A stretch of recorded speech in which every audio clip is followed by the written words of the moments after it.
bakunzi ba Ejoza News ni connect ngo kujya makuru mikuru misi yose mukigana barobizi igira subscribe ku channel yacu ugira like share comment Facebook Twitter tubonekana nka Ejoza News ndetse no kuri website ariyo we akaburungu Ejoza akaburungu ore na ge uno munsi rero byashushe byakomeye yagiye kwedera mitwa kambembe kambuzi kambrembe imeze neza yindi fresh ima yisaba no kuri kwimana ndashima wera ariko so mukiri oya univuze wera wera bo mu ijuru jina nengize n'ututuri nganga hayi wa mugara utwo tugara ufitwa twarakuze twariye bitobuto cyane ubwana hama rero ugaca bukura yani mukuru afise umugara abantu dufi duto mu cyamutura we yaratumize no muzigo turamusohoka mu twavuze yego cyane yego niki amakuru turakondera ko araba kuravuga ko mukuru hagize igihe cyo kwizwa Ramadhan yabaye mu Islam tuje kuri profile yiwe ya WhatsApp ahango imeze guhera acaza kuba umukatolika aravuga yuko nihagera mu 12 naho azoca mu mukizwa nivyo kubisanzwe ayo makuru bakubwiye bakoreshe namakuru y'ukuri kuko nagiye ntabwo ubutumwa bwira abantu yuko jewe bishobora kuba pasteur nk'abashehe kandi nk'abapatiri no kuvuga ko rero umunsi tuvuze ati mbeshehe umushehe kandi ndasigura ijambo reka tumvire ubwo bushehe nyine byari bimeze ko namwe profile bako mugaso ko ngo mbashehe cyangwa ngo muislame kuba umukiri oya bese ibyo bibaje ati kurukagiye kuba umuislamu ko hagize 12 aza kwita ifutari n'ibikisa 3 z'ijoro saa 6 ahagira kana gafutu oya je kwisanzwe umukiri sanzwe ndabufungura imisi yose muhira tous les jours usiku zote oya se shaka kugwara oya nta muragwazwa n'injya ahubwo abantu bagwazwa n'inzoga inzoga yaje zituma abantu bagwara cyo nahevye ku inzoga nazihevye ko nasanze inzoga zitwara mu bintu byinshi abantu gacu usanga batangwe guhinduka bagazaba umuntu umugabo bagenda byara amazu kubera inzoga abindi bintu we n'umuntu muzima ugasanga umuntu w'umugabo agenda ngo kubera inzoga bana bibazo ariko mugabo wafunguye wicara neza muri bisi comfortable munezero byinshi amakandi nkuko kandi wanye n'umuntu ukamuramutsa yafunguye urumva ati umuntu yafunguye nako kwimana arigenza uvyumva gute cyuvyumva urabona nk'ubu unyeje nafunguye neza umpaye yambo urumva ko ukuboko peza kuri remera urumva ko ari ingufu nyinshi kubera ingufu ziva hehe ziba zivino munda ariko nayo ukoze si munda ukoze ku mutima Yero mutima ngoze ku mupira ugatumva tukoze ku mupira nawe yewe yatari yacanga hatari ikigori cyo kije kumwotsa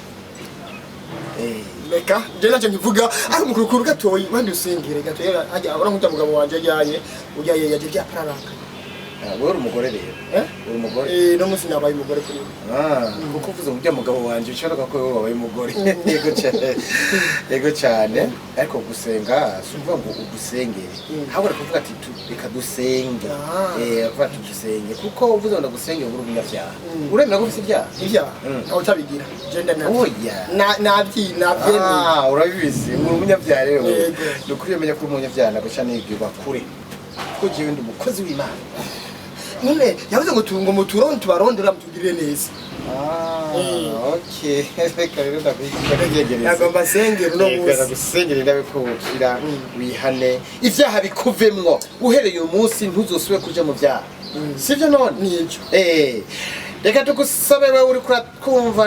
tugira neza wishishikare gufasha umwene data kugira ngo ahebe kwambara imipira itabaguritse ahebe kandi kureka kumubwanwa kuko nabwo buracumuza abantu aho abagabo benshi baguma biyagaza hagukora akazi kandi ubwanwa buraja mwimba ivyo byose bigatuma umuntu amererwa nabi zemuramwe ubwanwa bwanyu kandi muze muri brosa mu kanwa bituma utanuka mu kanwa kandi amenya atabora Imana ikugirire neza uhereye umunsi rero ndakwipfurije kuvyibuha ndakwipfurije gutagata ugira inzobe nyinshi kandi ipfuza kuba muremure kugira ngo uzoze uratumanurira imvura wongera utuzanira ukwezi hagufi kwera izuba ni ryinshi cyane na cyane iyo habaye igihe cici riraka rikaba ryinshi ukamenya ngo umuntu ari muri dushe maze akajujuta hirya no hino ugasanga umuntu anuka mu kwaha n'utuvuta wisize tukanuka dufashe tugire neza tanga umutima ku bantu benshi nta mitima bafise kuko ntacyo bikura ugasanga umuntu afise amafaranga 1,000 agahwana na mushiki we cyangwa mwene we akavuga ati ndashonje merewe nabi akamurahira ngo ntagira namba kandi afise amafaranga ndasabiye inkoko nyinshi zitigera igira imwe ku munsi turashaka inkoko zitama 5 ku munsi kugira inkoko zigwire kuko ububare bwinshi bukoresha inkoko data ndashima ukuntu waremye imbene n'inke impene niyo ya mbere by'abana bake iyihanganye byara abana 3 kandi twaba twaziriye iminsi ariko ntizihona nkababazwa n'imbwa ishobora kubwagura ibwana 12 ariko muri circulation nta na kimwe ubona none bicaye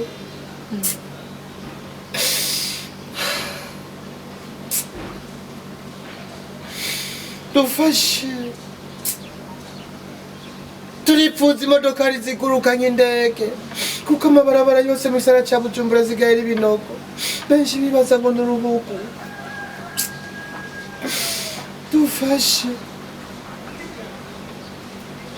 dufashe udukura amakioske gisagara ca Bujumbura amakontineri menshi gusa none amazu yagiye nibubake dufashe